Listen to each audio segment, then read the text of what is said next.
everybody. Let's go. What up? So, my name is Tim Daniel, but you may know me as the one on the left. His name is Ben Mr. Brown. Mr. One on the left out this month. Mr. Put some respect on it. And welcome to the 2024 season preview edition of Late Night Reds. Brought to you by the Riverfront.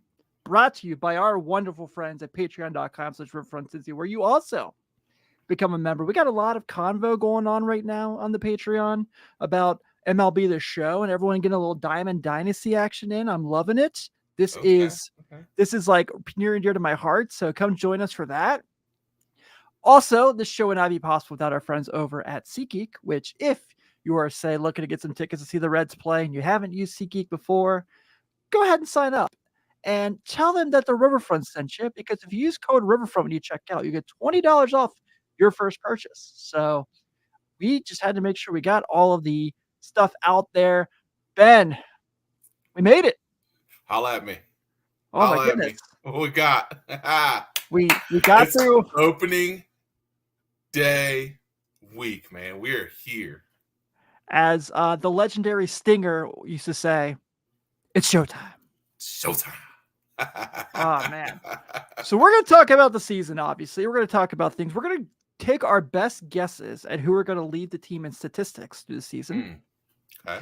And we're going to end the show continuing the Riverfront movie quote series, which if you've listened to any of our shows in the past, we've used this little exercise this week to describe how we're feeling currently about the Cincinnati Reds. We're using quotes from the 1992 classic Wayne's World, which, if you ask my mother, she'll tell you the movie Wayne's World is how I learned to use the VCR. I tell you what, when we talked about this over the week, I had not seen Wayne's World. It was probably the ones I saw in theater, but I hadn't seen it it's been a good 20 plus years. Sure. Dude, so quotable. Oh my God. It's so good. Incredible. Yes, I absolutely love it. One of my all-time favorite films. So I don't know if I kind of catch people up if they don't know what we're talking about, what we do. So Nate and Joe in the offseason did on the Riverfront Reds show, they did describing how they felt currently about the Reds using quotes from the movie Anchorman. And then I was a guest on the Bengals show where we talked about using how we just describing the Bengals and our thoughts process through quotes of Back to the Future. So this is the next part of that series that we do throughout the network. So it could be it could be terrible, but it's Tim and Ben, so it's not going to be terrible. So no, it'll be gold. It'll be gold. Exactly. It'll be gold. So we're going to start with this. Enough. We've done. No more injury news. All right. We've heard it all. Dang, man. So here is where we are at. So last week we talked about TJ Friedel breaking his wrist. It sounds like that's about 4 weeks before he's even checked on. We found out Matt McLain is going to be getting a second option to see if surgery is going to be a thing. Edwin Arroyo is out for the season, the Reds' top prospect. Brandon Williamson starting the season on the IL. Nick Lodolo starting the season on the IL. I posted a short here on our YouTube channel, which if you are not subscribed to, you really should. Discussing, trying to figure out where things went wrong. But dude, okay, so we all agree, no more injury news. We're kind of seeing how the roster's shaking out for opening day. But how much would you say this has diminished, if at all, your excitement for the season starting? I'd be lying if I didn't. I guess diminish would be kind of hard. I'll say this: as optimistic as I was going into the offseason, I still have the optimism because I still think we have a lot of good young talent. I think our pitching staff is really good. I think our relievers are still really good. I would say though that it's a little bit tempered, only because we had such high hopes for Matt McLain. I mean that one to me is the big one. Or I'll say two, him and Lodolo, which I think we'll get Lodolo back fairly soon. I mean, hopefully mid-April. But man, I tell you what, the Matt McLain one, and even Friedel too. I mean, those three, like those sting, especially They Matt, suck. because Matt McClain is the guy. I mean, we were talking possible. I'm not saying he's going to be the MVP, but put up MVP type numbers. His leadership, the solidifying that infield, right? Elliot and Matt, we're going to be solid in the middle. And now we've lost 2/3 of that part of the middle. With Friedel being out and McClain now going on the IL. So, that was our strong suit. And now it's, I think you got to wonder a little bit about what you do there. So, I'm not saying that India can't do it, but I think the signing of India is so big now. I mean, it is huge now. It is huge. And not saying that it wasn't before this, but man, now that we know that McClain is possibly out, possibly long term, and you need an extra outfielder with which him working both infield and outfield, his signing weighs huge now. Getting him back into the fold is huge. So I won't say it dampens my spirit because I still think that we're a really good baseball club. But man, it stings not knowing that we're going into this season full strength. Full strength meaning Friedel, McClain, Lodolo all being good to go. Even Sam Moll for an extent, like he's a big part of I think what our bullpen is trying to do. So not having that, I can't say it dampens a little bit, but man, it stings a little bit just because I don't think that Major League Baseball is going to see us at full strength, full capacity. And even if we don't get McClain back for a long time, I still don't think they're going to see us at full strength until we get Matt McClain back healthy and Friedel back healthy and Lodolo's pitching the way he does. And so I still think our roster's good. I still think our pitching's good. But man, having 2/3% of our defense kind of hurting out, that sucks. That stings. It does sting for sure. So I do want to go ahead and make sure we get this in. So Brandon Kamick did mention, and I showed it earlier. I just keep trying to remember. Last year, Jason Vosser was our opening day first baseman, and Luis Sessa and Luke Weaver were in the rotation. That is 1,000%. Even with all the injuries, like Ben said, they're better than they were last year at this point. Absolutely. So that's really nice. John asked, who is the 26th man? I never heard anything about that today. I don't think it's been announced yet. I don't think it's been announced. Yeah, I assume it'll probably be coming out in the next couple of days, probably Monday or Tuesday to get ready for because you got to have the announcements come because I think there's still a lot of those guys they still have to put on the IL just because the IL is not really active yet. So that's kind of going to shake things up. But there's definitely going to be some guys out there that we've seen in spring training that are going to have that option. And then Joey Gaditza, lots to still be excited about. And I'm digging having Espinal. So that brings us to our next topic of discussion. Gaditza. Santiago. Way to lead us in, baby. Santiago Espinal. So acquired for a relief pitcher, a minor league pitcher. I'm sure someone's going to be pissed off at me that I can't remember their name in the exact moment because I don't know every single person that wears a Reds is not on the 40-man roster or whatever. But Espinal. So I was kind of looking at it, and so mind you, I didn't watch every single Toronto Blue Jays game last year. So when I saw his numbers last year, I was like, oh man, I mean, it's nice that they're going to have depth, but then I looked more into it. He had a lot of injuries last year. He was up and down with the IL last year. Year before, he was an all-star and was really, really good for Toronto. I know I've heard some Blue Jays fans who are really, really upset that he was not going to be part of the team anymore. So I'm curious about this. And Brandon asked me on a scale of a Ghostbusters to a quality film, because we had a conversation. He said he's not a fan of the original Ghostbusters film, which I'm shocked he's still allowed to be in this chat right now. I'm shocked I haven't kicked him out yet. How much are you expecting from Espinal? So I think for the time being, the occasional day that Ellie has a day off, he's probably going to, the occasional day India has a day off or DH is, he's going to play. And I think that what you saw in these first two games, mind you, it's spring training. We've talked about, pretty impressed with the first two games he played, getting here on Wednesday and getting a couple extra base hits on Saturday and Sunday. Pretty excited. Feel pretty good about him. Yeah. I listen, And here's the thing about this: getting a guy with that kind of experience, with the all-star level talent, this late into spring training and going into your regular season is a rarity. I mean, anytime you can bring a guy in that's a former all-star, I went back and did the same thing, Tim. I looked back at his season last year and saw he had man, it might have been 2 or 3 stints on the IO, maybe. Like he was kind of in and out. But like you said, the year before, dude, he was an all-star. And he's shown the ability to be able to play at a high level. So anytime you can bring that kind of talent in and put that on your roster, ooh, Mr. Juan. Okay, Mr. First off, Juan. where you been for a couple weeks? Right. I was saying, I'm back. Glad Mr. Juan's back in the fold out here. Wait, nice Secondly, to see calling him a poor man's Freddie Galvis. I don't know if that's a good thing or not.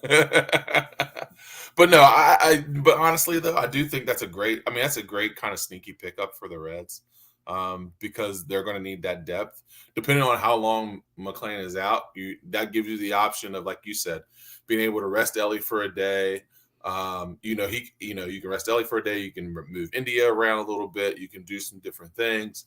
If Candelario needs a day, you can move Ellie over to third for a day, and like there just gives you a lot of different options to be able to move some different guys around and get some guys some breaks if needed. So I think it's a sneaky good pickup. Like I said, you're not used to picking up all-star level guys this late, so I think it's a great move by them. Great move by the Reds. Yeah, I agree. I do agree. All right, so John says, I'm concerned about Diaz being Alexis Diaz. He does not seem to be scaring too many batters like he did early last season. Lots of walks and hard hit balls. Can't always play in spring training. It's a pattern.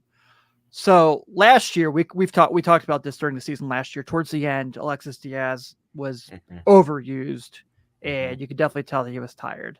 Spring training, he got hit pretty hard today by the Guardians for the spring training finale. I understand, John, where you're coming from.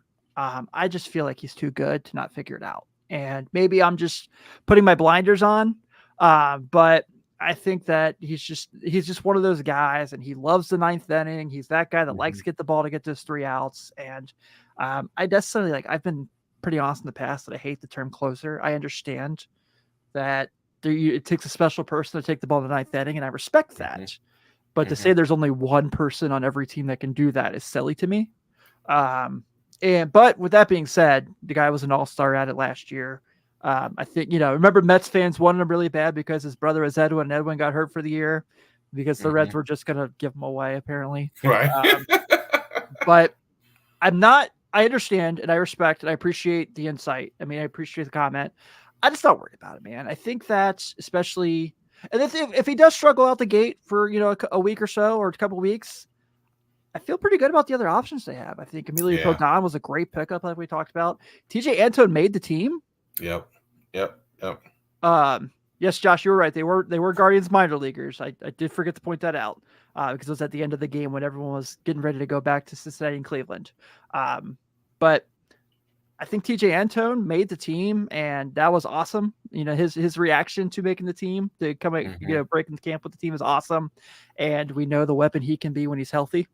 So I think to that point, the difference between this year and last year is if they can't get him going, then they have other options, where last year it was like, well, I guess we'll throw Ian Jabot out there in the ninth inning and see if he can get these outs that you can't get right now. Yeah, I think that's the major sticking point on that is that I think Alexis Diaz is a guy that lives for the moment. And I think he's a guy that embraces that moment. And sometimes you don't get a chance to, you're not really in yourself when you're coming into a spring training game and you're just working on stuff. I have faith in him. The guy was an all-star, but Tim, you bring up a huge point. I think that we have 2 or 3 guys that could come in and get 3 outs in the ninth inning if we really needed it. If he's struggling back-to-back days or a week, or if there's a struggle there where he's having a problem getting outs, I think there's a couple guys in that bullpen that can come in and get 3 outs in the ninth inning. Doesn't have to be a per se closer, just a guy that can get those outs when we need to win a baseball game. Yeah, for sure. So we got a couple questions here that I want to get to as well. Guys, this is awesome. Please keep them coming. We're going to have some stuff we're going to be talking about, like I said. So Brandon asks, can Benson play a competent center field, outfield defense a significant concern? And then John, to kind of piggyback off it, brings up Cleveland just cut Miles Straw, elite runner, gold glove defender, soft bat. Anyone think he can be a start for the Reds outfield? Here's where I'll start. I'll start with Will Benson. I think he's so athletic. And in fact, he plays in Cincinnati, which is not a huge center field. I feel fine there. Now, like those road trips when they go to like San Francisco and Arizona, I might consider another option, but we might have Friedel back by then. I have to look at the schedule to make sure. In regards to John, I for sure would give Miles Straw a call. I think that he's really, he's not a good hitter by any stretch. I shouldn't say that. That's kind of rude. He's not the best hitter, I should say.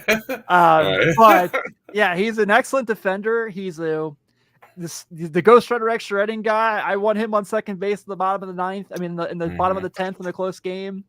Yeah, I am 1,000% open to if they want to give Miles Straw a shot to be the 26th man. Yeah, I would agree with both of those. Will Benson to me is a guy that I think that he's so athletic, like you said, Tim, that I don't think that moving him around will bother him too much. I'm not saying that he's as rangy as Friedel is or as comfortable as Friedel is in that spot, but he's still a professional athlete and he's still played in the outfield. So I think he's going to be able to be serviceable.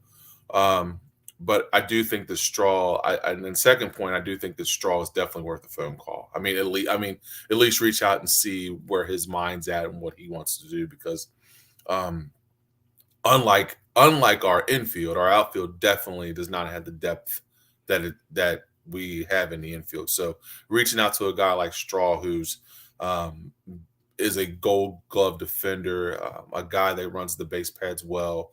I think it's definitely worth reaching out to him for sure. Perfect. Yeah, I completely agree. Mr. Juan, have faith in Stuart Fairchild. He is the savior of the Reds team. Had a great spring trading.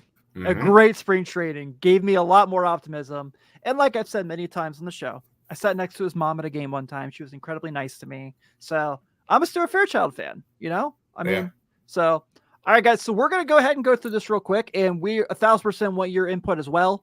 For those of you hanging out in the chat, whether it's on Twitter or YouTube, thank you guys for hanging out. So Ben and I are going to go around here and make our predictions for who we think will lead the Reds in statistical categories. Now, for those of you like me who love the fan graphs and stuff, we're going baseball card stats, right? We're going what's on the back of the baseball card, because picking who's going to have the best weighted runs created plus in the team is going to be really difficult. I was going to say, I'm like, that's like throwing darts at a board, man. I'm like, right. Yeah, that could be a guy who had like 7 at-bats is the top WAR, so. Right. Pat McGooch coming in just in time. Good? All right, Ben. So, you're not ready for the season to start, Pat. How can you not be ready for the season to start? You got to be lying. It's not April Fool's Day for about 8 days, my guy. All right, Ben. Let's go ahead and get started here. Number 1. Who, in your eyes, let's start offensively. Let's go offensively. Okay. I'm getting ahead of myself. Okay. Let's go with the big one. Do you see some comments in the chat already about it? Who is the Cincinnati Reds leader in 2024 in home runs? Man, here's the thing. If he gets enough at bats, I'm going CES. Yes. If he gets enough at bats. And that's I mean, he's splitting time, you know what I mean? Like if he's our everyday first baseman, he's getting at bats. I just think that guy's got way too much pop to not lead us in home runs. I mean, some of the shots that he's hit in the spring, I feel like he looks more comfortable. I think that he's attacking the baseball in the zone. And he's just got pop, dude. His bats just got pop. I'm going, if he gets enough at bats, I'm going with Christian Encarnacion Strand as our home run leader. I think we should preference this by whoever leads the team in home runs, we're going to be happy with. So, absolutely. Sure yeah, absolutely. I love it. He definitely has 30, 35 home run upside. I think I'm going to go with Mr. Jeimer Candelario because he was brought here. Oh, okay. to hit tanks. He's, that's why he's here. Mm-hmm. And the bat started to look a little better the last week or so of spring training. Yeah. Switch hitter. So he's got that benefit. But I'm thinking he's like a 34, 35 home run guy. He hit 22 last year in between Chicago and Washington. I think when they did the home run map that Fangraphs puts out, he was like if he plays at this ballpark, you would hit 30 home runs because where everything landed. So I'm gonna go Jeimer, but my sneaky pick is if he gets enough at bats because of how many right-handed pitchers are in the National League. Jake Fraley. Ooh, that's sneaky. That's real sneaky. Yeah. Mr. Rake himself. I like this, Brandon. Jeimer could be Reds Castellanos with slightly worse contract. I like it. Yeah, I like that. Yeah. All right, Ben. Let's go to who is the Reds leader this year in runs scored? Oh, that's a tough one, dude. That's a tough one. And this is wishful thinking because I think that I'm hoping that he gets on base enough to do this. I'm going to go Ellie. I had the same thing. That's crazy. Lord, I hope that he gets on base enough to score a lot. I mean, he just creates so much chaos on the base pads that, I mean, a bloop to left and he's on second, that's a run. I mean, that's not even a question. He's in scoring position if he's on first base. Correct. Yeah, so, no doubt about it. I mean, yeah, I think it's spoilers say he's going to be my leader in stolen bases as well, too. I think he leads the National League in stolen bases this year. I do, too. Mr. Wong going with Will Benson. Now, I'm all for it. All for it. I think that makes a lot of sense. I like that. Yeah, it's just like you said, just what he's able to do, how pitchers fear when he's on the base path. I have a feeling there's going to be a couple throws overs, try to get him real quick that go into the, the tar. So, ooh, Brandon goes Spencer Steer for most runs. I like that. Oh, I like that too. I have a hot Spencer Steer take coming a little later. All right. Well, I guess we can stick there. So for most hits on the team this year, I think I'm going to go Spencer Steer. I would have went Steer. Absolutely. Now, if McLean was there for 162 games, I for sure would have picked him. But not only do I think Spencer Steer is going to lead the team in hits, I think Spencer Steer will be the Reds representative in the All-Star game this year. Yeah. Dude, he's tough. I think that he's just that good of a hitter. I don't know if left field at Great American Ballpark is going to be as much of an issue for him. There's definitely concern. I mean, the whole outfield thing, we've talked about this all offseason, there's concern. But playing in that small corner, I think he's going to have his opportunities there to where it's not going to cause him. And like, here's the thing. No one votes for all-star players for their defensive abilities. They just vote them for their position. So Spencer Steer will be an all-star. That is my prediction. I like it. Yeah. I like it. Who you going hits? Who's the hit leader? Oh, man. Gosh dang, I wish Matt McLean was healthy. But I wish TJ Friedel was healthy. I know, gosh. If he plays every day, I think breakout year for India. Ooh, Ben. I like it. Yeah. I like it. I think that he's got something to prove. I think he's coming in. And he's taking the role as leader at a high standard. And he knows. I mean, dude, it's no mistake. I mean, he knows that he was almost on the chopping block, right, wrong, or indifferent. He knows that, he knows that he was talked about in trade talks. He's talked those guys are professionals. They know that stuff. So sure. If he plays every day, if he gets a chance to bat every day, I'm going to India. So we're going to go ahead and I'm going to pull this out just so people understand what this here. Jonathan India in 28 spring training at-bats. A 393 batting average, 2 home runs, a 1.092 OPS, 2 stolen bases. Jonathan India also, for those who don't know the logic of sports, when you become a parent, your game steps up a bit. Yeah, it does. Luka Doncic, Fred VanVleet. Yep. It just happens, right? So Jonathan India is a girl dad now. His family is going to be in the stands. Yep. All right. I like it. So you're going India for hits leader. All right. I was going to go for walks leader, Will Benson, because he was like the second best guy behind Votto last year with the strike zone. Yep. I would have won Benson as well. Yeah. And then RBI leader, I'm going Christian Encarnacion Strand for all the reasons you guys have talked about. Yeah. I think that he's got a big year lined up, man. I do. I just watch his at bats, and I see his pop. I see his ability, and I just see him driving in 100 plus. Yeah, I do too. All right, let's go to the pitching side of things.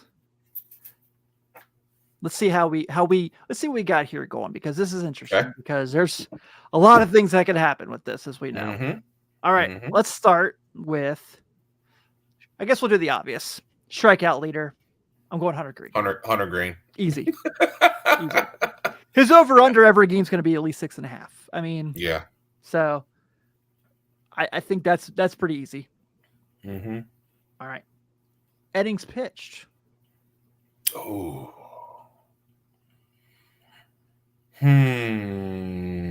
Gosh dang, that's a tough one. I'm, and this is wishful thinking, I'm hoping it's Frankie Montas. Mm-hmm.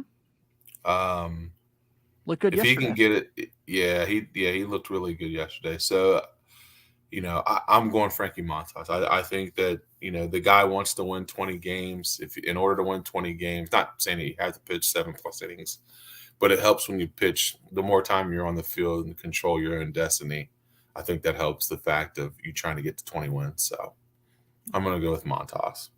Josh is saying if Nick Lodell is healthy, he'll be the strikeout leader. I like it. I'm all for it. Hey, listen, I was going to say I'd be all for that. I'm on record of being a Nick Lodolo guy. So is Tim. So, dude, if he's healthy and he leads us in strikeouts, please, by all means. Brandon Gevick, hot take. Graham Ashcraft looks more like Fat Mac than Tim looks like Jeff Carr. I love it. I will be hanging out with Jeff Carr on Thursday at Moorline if you guys want to come hang out. All right. So my innings pitched. You went Montas. Mm-hmm. I'm gonna go Andrew Abbott. Oh, that's a good one, man. Yeah. I love Andrew Abbott too. That's my guy, man. Yeah, dude, I like him a lot. I really do. Pat's going Graham Ashcraft, which that's my under the radar. I think he's gonna be really, really good this year. Mm-hmm. All right, so we'll go. All right, appearances. Who has the most appearances this year? I'm going Emilio Pagan. Buck Farmer and Ian Jabot aren't going to have to pitch 96 times this year. They're deeper in the bullpen. Pagan's a guy who has a ton of experience. I can make the case for Nick Martinez, but with how long these guys are out, that he's probably going to be starting a few games. So that's probably going to decrease, his every fifth day thing. So I'm going Emilio Pagan. That's a good one, man. That's a good one. I was gonna go Martinez, even though I know that those guys are gonna be out for a while. I think that they'll be able to move him back to the bullpen, and his stuff has looked electric over the spring. So I'm gonna go Martinez. I think Martinez. Cool. All right. Last ones. Best ERA on the team. I'm going dark horse. Mm-hmm. I think this is a TJ Antone year. I think this is like a 301 TJ Antone year. Ooh. I like that. Again, baseball card stats. So ERA can mean anything, but right.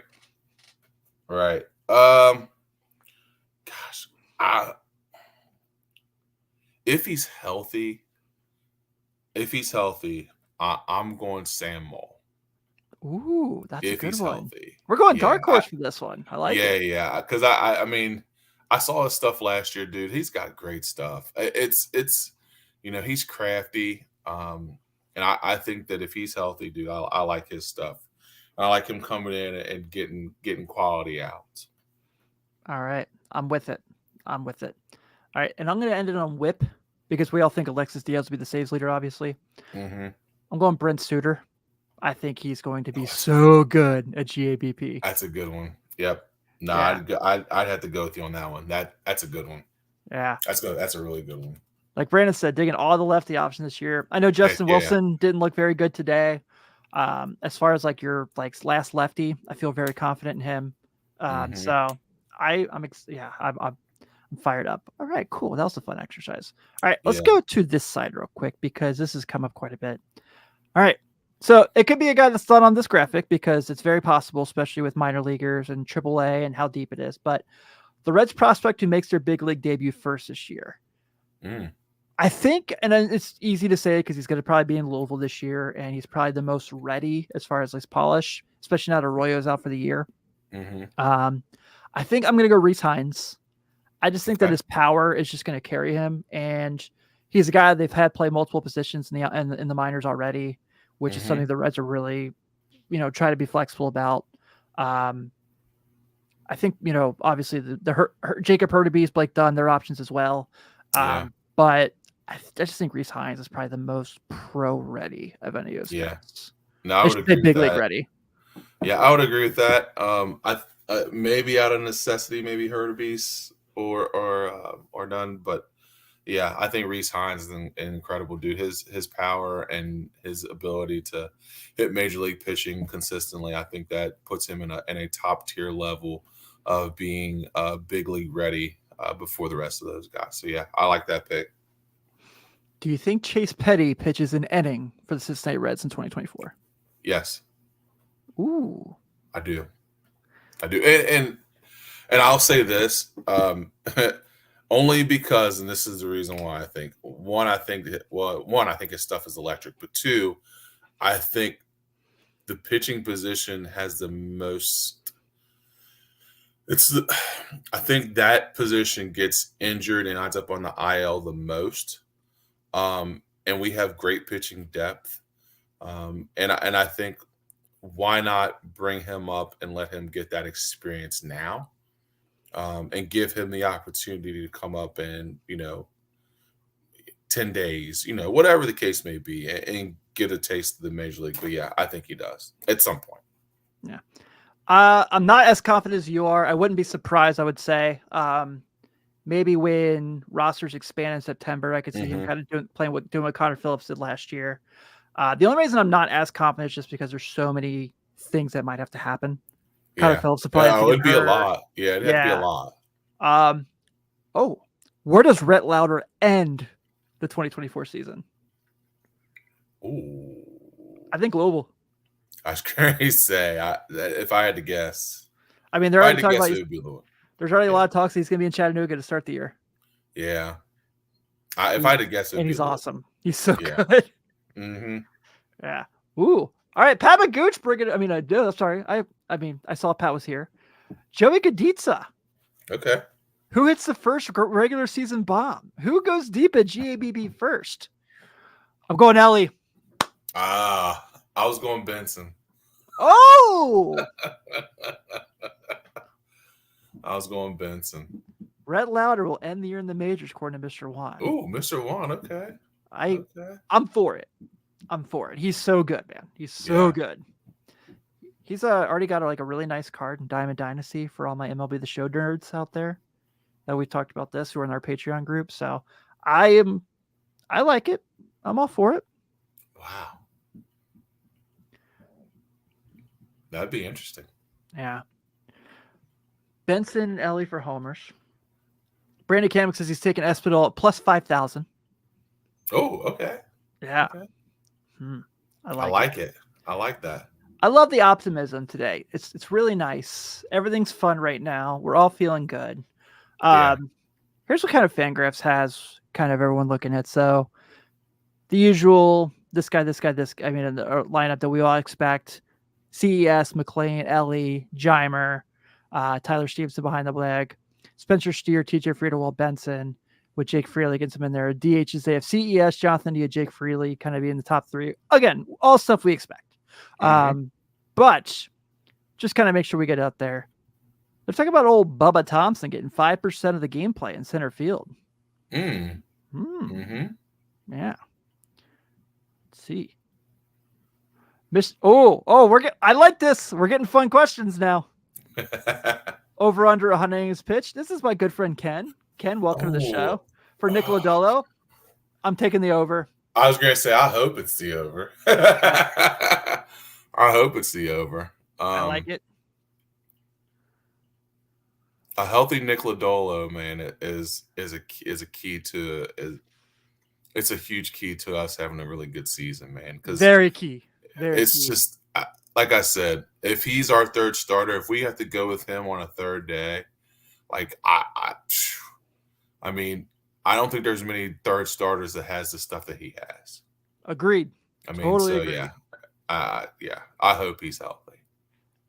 Mr. Juan, Ellie, over under 70 stolen bases this year.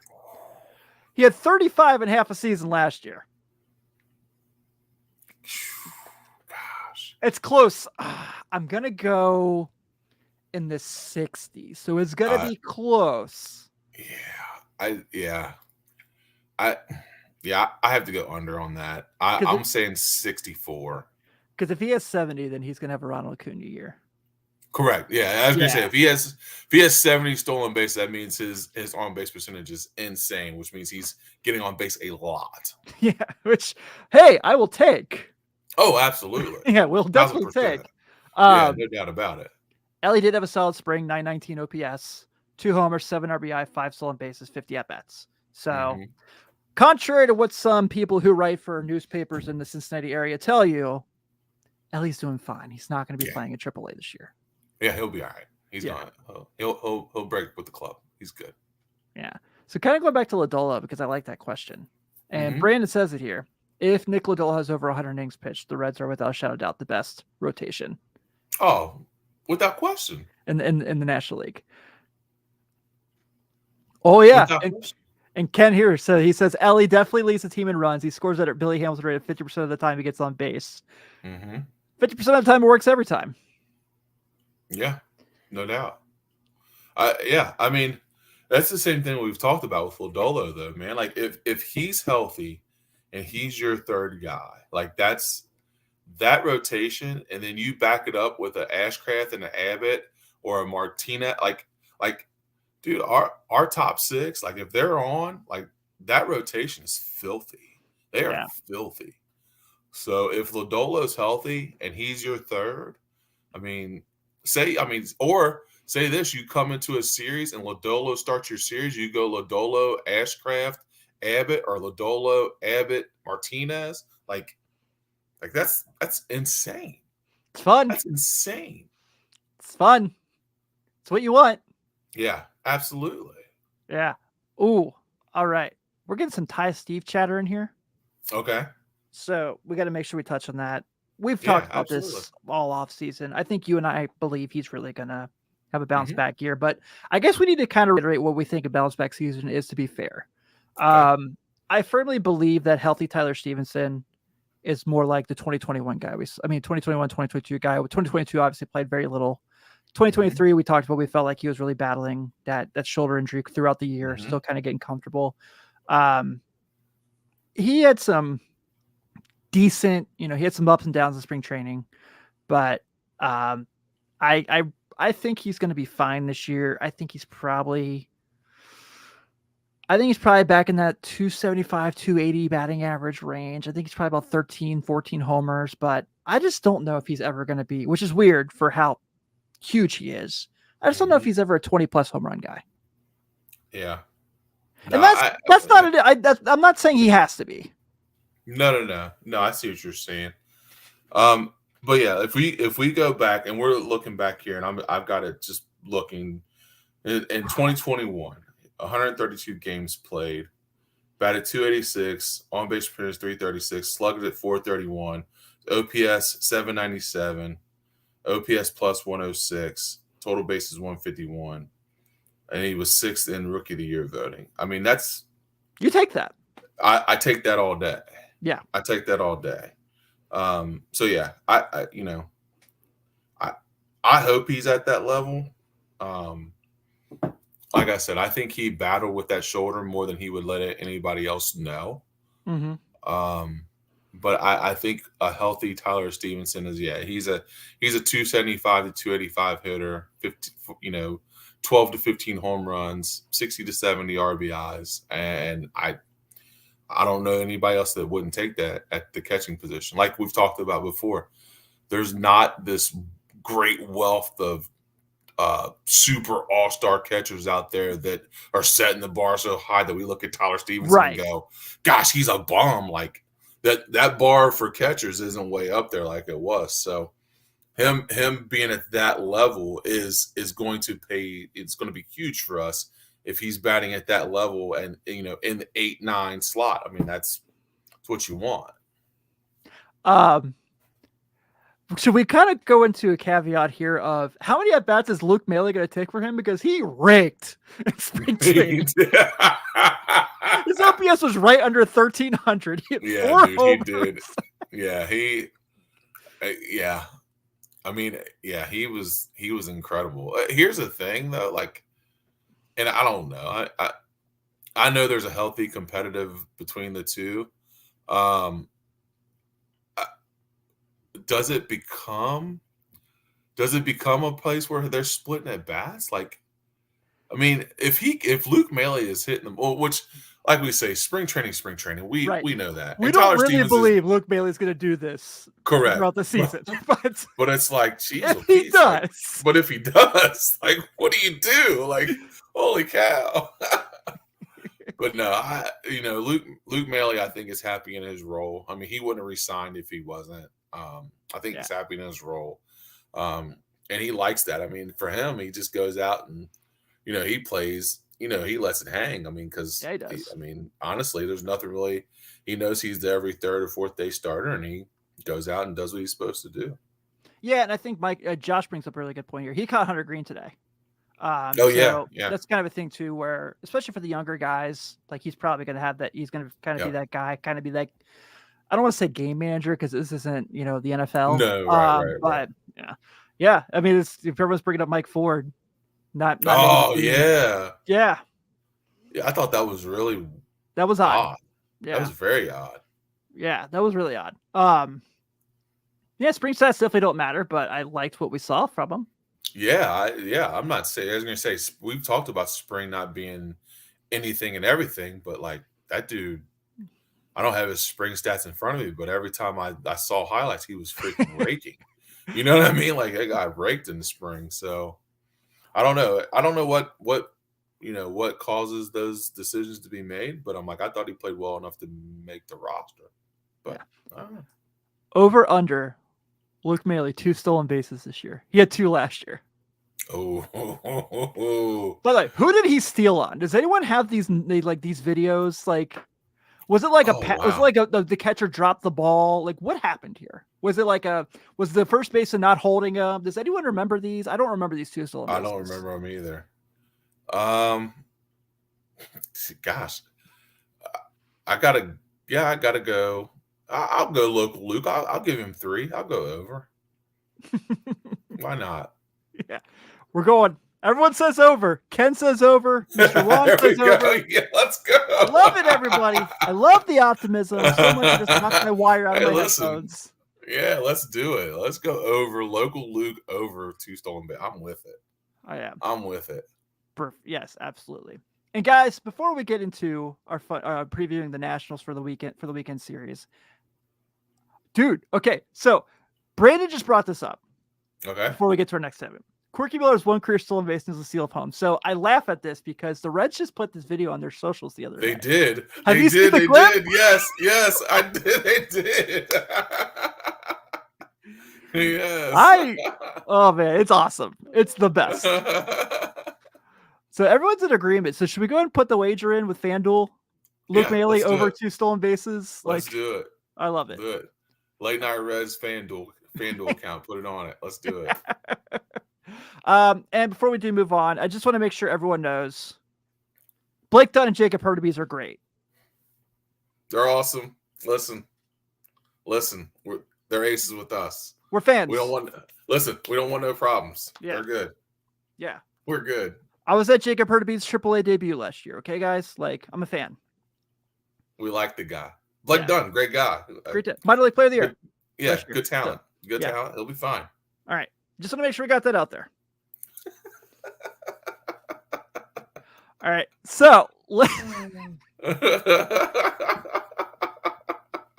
Listen, man, we don't want no smoke. You know what I mean? I fully Listen. expect a text from Chad and Nate tomorrow, like cracking up at that. But oh man. All right. So let's talk about the Nationals. Last year went 71-91. Notable additions include Joey Gallo, Dylan Floro, and good friend Nick Senzel. And then I don't know if you saw today, Ben, but Jesse Winker made the Nationals. Derek Law made the Nationals. So wow. Once again, East. Once again, the Washington Reds are coming to town. The Washington Reds, man, back at it. Yeah. That is insane. So obviously that's where we kind of go this weekend. That's where we start the season. Pitching matchups. We have Frankie Montas against former Red Josiah Gray, former Red prospect, I should say. Saturday we have Hunter Greene against Patrick Corbin. And then Sunday, you have Nick Martinez against Jake Irvin. So, yeah, Ken says if you count Josiah Gray, 7 former Reds on the Nationals. I feel like that's been a trend forever. It has been. Like Jose Guillen, after he played for the Reds, went to the Nationals. Austin Kearns, Adam Dunn, Ryan Wagner. Ken would know many more of these than I would. You can make a pretty good team of good Reds players that became Nationals. That's true. Oh, you Aaron absolutely Boone. could. Aaron Boone played for the Nationals. Yep. So John brings up Lane Thomas is the Reds killer, and that's accurate. He's awesome. Thank you, St. Louis, for trading him. I really appreciate that. But this is kind of what you're looking at for the weekend. Obviously, I think we should go in preference like we do with everything. Not that we think this is going to happen. But if the Reds do go 0-3 this weekend, it doesn't mean the season's over, folks. Let's just relax. No. But, oh man, Bill Bray, Gary Majewski. Look at this. We could literally build. Pete Rose technically played for the Expos. I mean, we could do this. We could build insane. We could draft the Nationals/Reds team for sure. /Reds. All right, but I think that if you look at this, I'm comfortable with 2-1. Yeah. I believe they can sweep because obviously Washington's in a situation where they're going the lengthy rebuild route. I'm going to give you a chance here. I have the number in front of me. I didn't tell you this. Take a wild guess how much money the Nationals spent this offseason. Just your best guess. Oh gosh. 20 million. 9.6.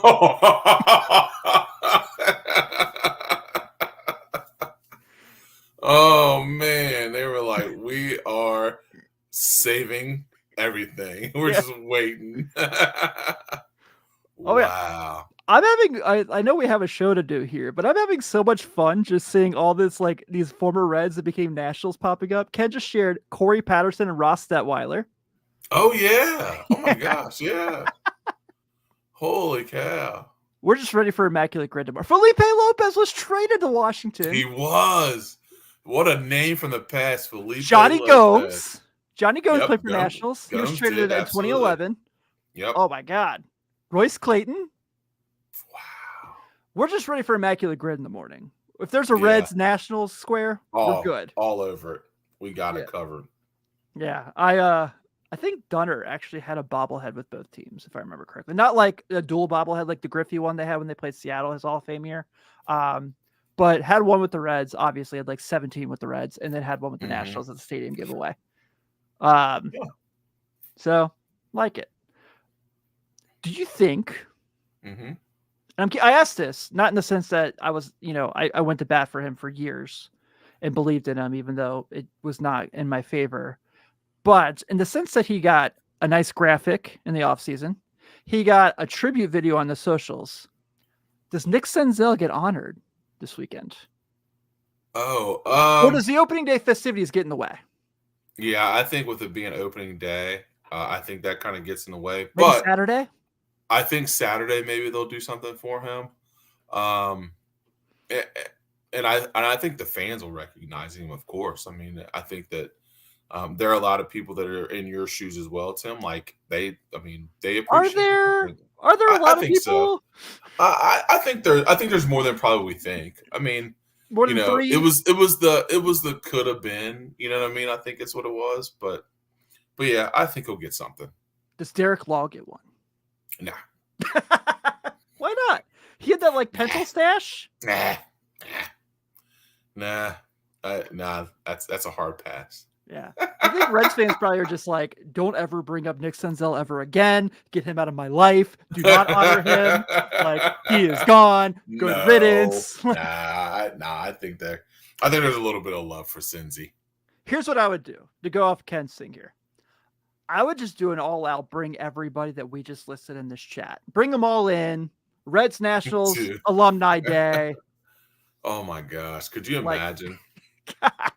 Get it up for Corey Patterson. Or like, all right, let's do it. Do we have Willie Bloomquist? Yep, that's another one.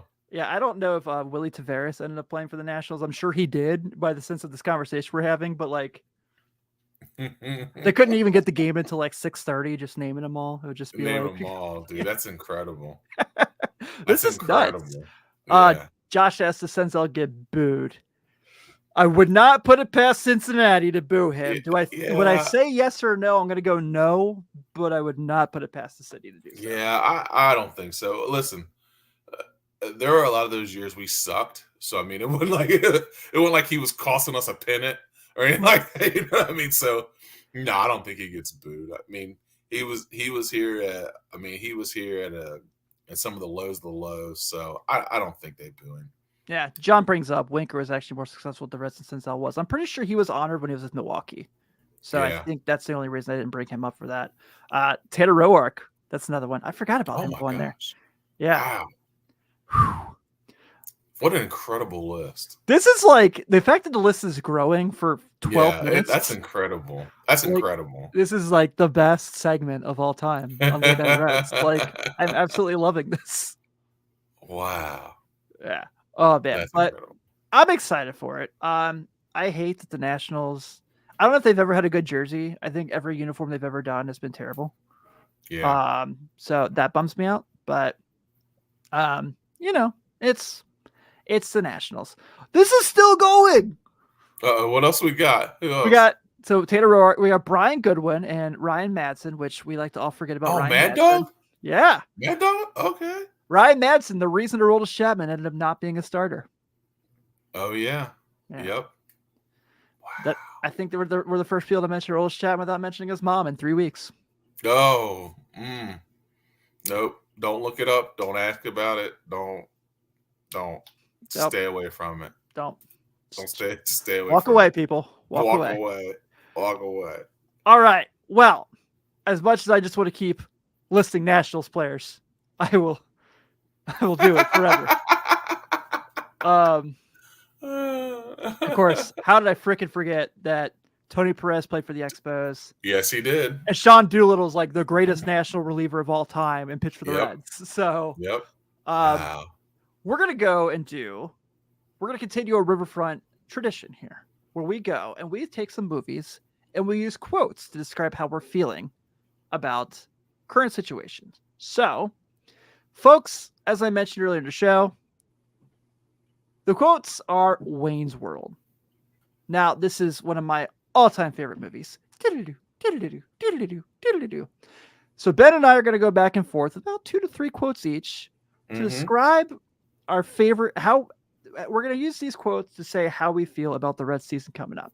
So Ben, would you like for me to go first or would you like to go first? Oh, you go by all means. All right. So I'm going with the classic when everything's shutting down and Wayne leaves the set and Garth's by himself on the stage with, I'm having a good time. Not. Because of all the injuries. I know. Because they just put a ton of injuries on us. Because we just had to have everyone get hurt under the sun before the season starts. Matt McClain, TJ Friedel, Nick Lodolo. Well, he was always hurt. But Brandon Williamson, Edwin Arroyo. I mean, Noel Marte gets suspended. Not fun. Not fun last couple weeks of spring training. No, not at all. Not at all. It's been a roller coaster. I mean, from us having the highs of highs to now we've got a barrage of injuries, and we're bringing guys in, and we're trying to figure it all out. And hey, opening day is on Thursday. Yeah. So, spewed into this. all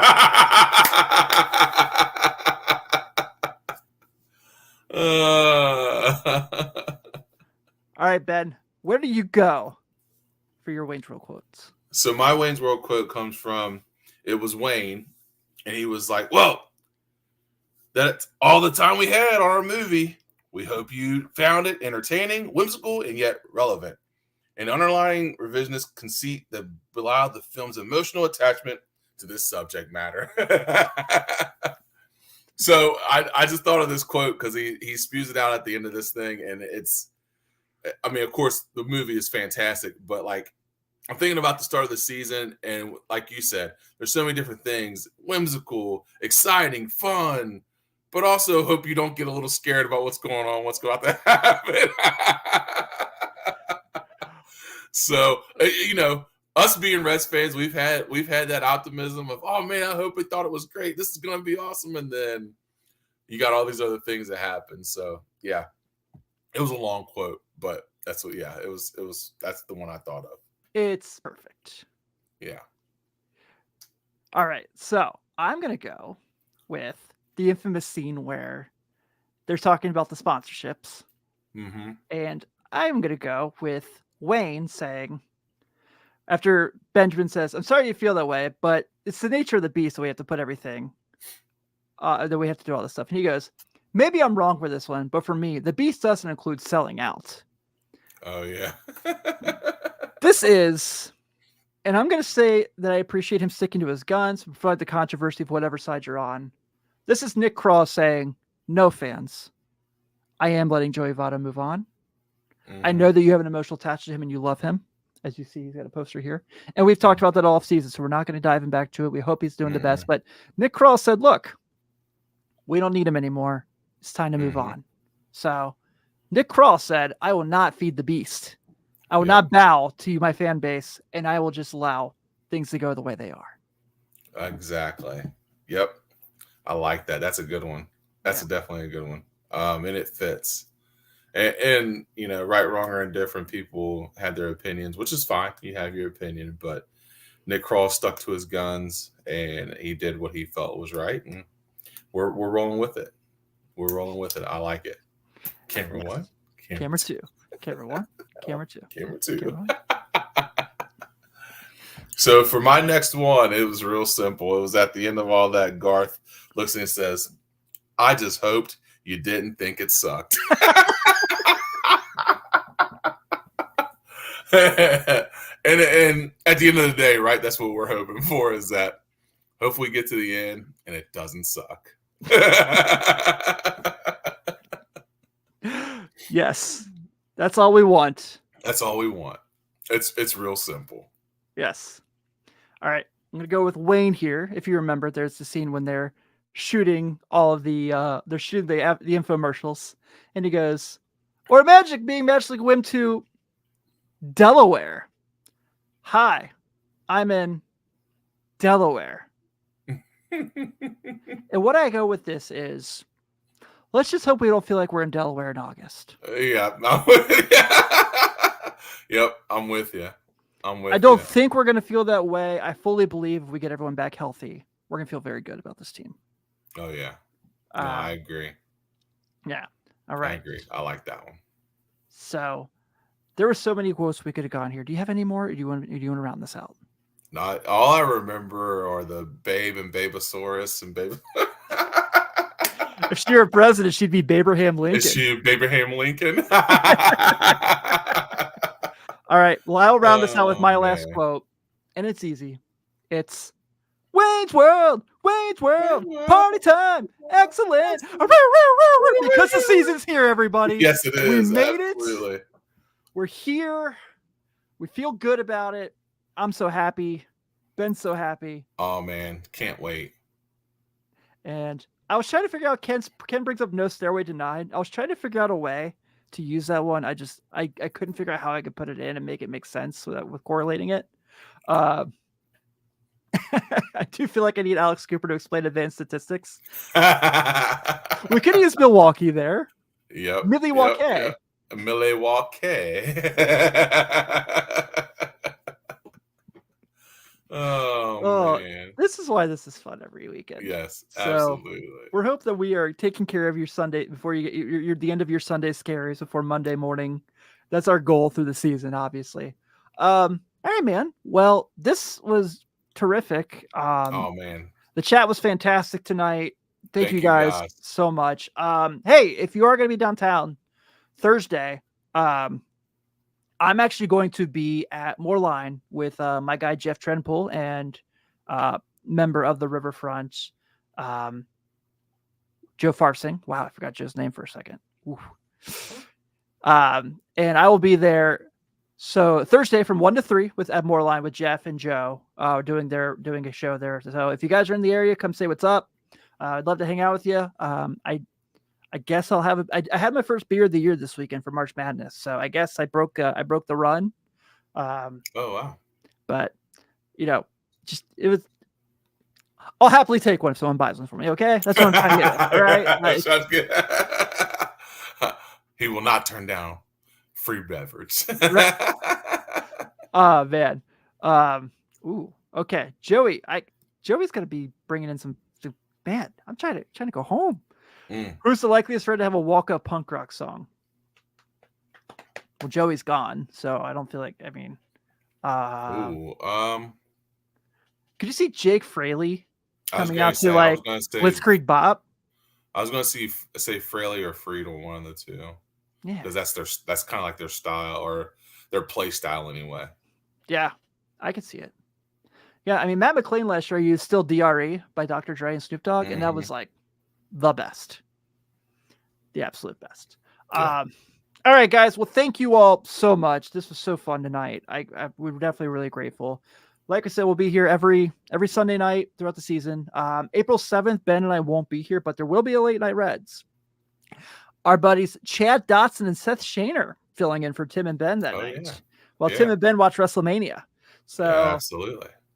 Be kind to those guys, even though they're not us. We know we're your favorites. So just make sure you give those guys the Late Night Reds love. They're great dudes. Seth's doing an awesome job with Red Lake Roundtable, which this week you can check out on Wednesday. I believe it's going to be released. Pokey Reese. Oh yeah, for joining the show. So really excited to hear that. Pokey's obviously the Grand Marshal, one of the Grand Marshals, Dimitri Young in the parade on Thursday. So really good there. And then of course the Riverfront will be back Friday to recap opening day and kind of talk about that. So thank you all again, as always. We definitely appreciate everything. If you're checking us out and you aren't subscribed already to the Riverfront YouTube channel, please do so. If you haven't given us a review on your podcast app of choice, please do so. Again, I'll reiterate it. Chat rolled tonight. You guys were incredible. It was awesome. You guys were awesome. Thank you. It was so fun. Yep. Man, just a great show to get us started with the season. Let's go ahead and roll here. Oh, actually, these questions, man, they're keeping us here, but this is a good one. Brandon S., who's Ben's doppelganger? Oh, I think Mr. Wan said in the past that you were Stanley from The Office. I know, yeah, but that's tough. Yeah, especially now that you have dreads. Back in the day when you had your fro, you definitely were. Yeah, I would definitely. Yeah. But I could play basketball. I didn't have his lack of skill. Would Warren Sapp be insulting? No, I like Warren Sapp. That's probably one of my top 5 favorite football players of all time. All right, cool. I'll take Warren Sapp. Yeah. Mr. Wan said, yep. All right, guys. Thank you so much. Have a great week. Enjoy the first week of the season. We'll see you guys next Sunday.